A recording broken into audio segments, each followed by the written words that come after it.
Sa number 3, Mag-iloy patay, 3 pilason sa pagpangluthang sa mga armado sa Sipalay.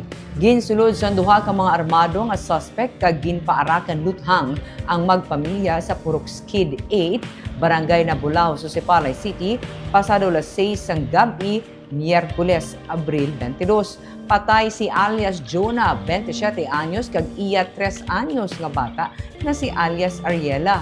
Samtang pilason ang isa pagid ka bata ni Jonah nga si alias Honey, 9 anyos, kag iya lola nga si alias Benigna, 62 anyos. Sa mabatian sang minero nga si alias Remy, 46 anyos, ang linugpanay, nagdali-dali siya kadto sa balay nila ni Jonah, kag siya ang gintiro man sang mga suspect. Nalagyo ang mga suspect sakay sa motorsiklo. Na-recover sa crime scene ang 36 ka empty shells ang 5.56 mm nga bala.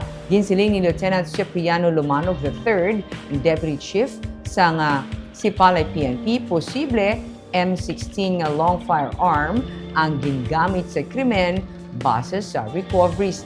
Ginausisa pa sang kapulisan ang motibo sa insidente.